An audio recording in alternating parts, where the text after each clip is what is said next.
एक लड़की ने बचा खिंचा खाना चूहे की तरफ फेंक दिया। वजह सिर्फ इतनी थी कि जब वो भूख से मरने के करीब थी, इसी चूहे ने उसे वो जगह दिखाई जहाँ से वो कुछ तवानाई हासिल कर सकी। खाना खाकर जैसे ही उसने होश संभाला, उसकी नज़र एक छोटे से स्पिनर पर पड़ी जिसे वो लाशौरी तौर पर घुमाने लगी। मगर जैसे ही स्पिनर रुका, एक ख्याल उसके जहन में बिजली की तरह कौन गया। उसने फौरन ऊपर लटके कूलिंग सिस्टम की तरफ देखा और एक पागलपन का मंसूबा उसके जहन में उभरा। उसने पूरे जोर से रीक पर लगी लोहे की रॉड खींच निकाली और एहतियात से उसे पंखे की जाली में घुसाना शुरू किया। फिर पूरी ताकत से जाली को तोड़ डाला। उसने लोहे की रॉड को तेजी से घूमते हुए पंखे की तरफ मारा, मगर अगले ही लम्हे वो रॉड उछलकर वापस आ गई और जबरदस्त धचका उसे शदीद तकलीफ में डाल गया। पंखा मुसलसल घूमता रहा और कोल्ड रूम का दर्जा हरारत तेजी से गिरता रहा। मायूसी की गहरी तारीकी उसे निगलने लगी, मगर जब उसकी नज़र उस छोटे चूहे पर पड़ी जो अब भी हिम्मत किए खड़ा था, तो उसका दिल नरम पड़ गया। उसने चूहे को सीने से लगा लिया ताकि वो सर्दी से मर न जाए।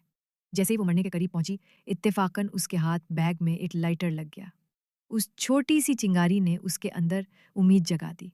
उसने फौरन उसे जलाकर अपने कॉलेज में दाखिले का लेटर जला दिया और अपने तमाम नोटिस फाड़कर आग लगा दी। कुछ देर के लिए गर्मी मिली, मगर तंग जगह की वजह से जलती चीज़ों का धुआं भर गया।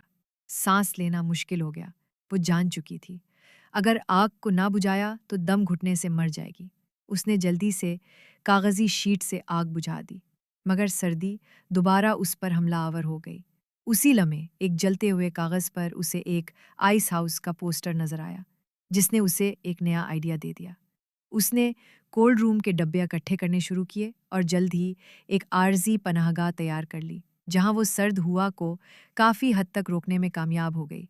वो अंदर घुस गई, दरवाज़ा बंद किया और बचे हुई चिंगारी से खुद को गर्म रखने की कोशिश की, मगर जल्द ही लाइटर ख़त्म हो गया। शदीद सर्दी में वो बेहोश हो गई। पता नहीं कितना वक्त गुजर, जब उसने आँख खोली तो उसने चूहे को बेजान पड़ा देखा। वो उसके करीब जाने लगी, मगर उसका हाथ हरकत नहीं कर पा रहा था। उसे एहसास हुआ कोल्ड रूम की सर्दी मनफी दर्जा हरारत पर पहुंच चुकी है। उसने पूरी ताकत से हाथ खींचा, अब बड़ी मुश्किल से उसे आज़ाद करवाया। जब उसने चूहे को छुआ तो वो मुकम्मल तौर पर मुंजमद हो चुका था। अब उसकी उम्मीदों का आखिरी चिराग भी बुझ चुका था। जख्मों से चोर मायूसी की इंतहा पर वो फिर से बेहोश हो गई।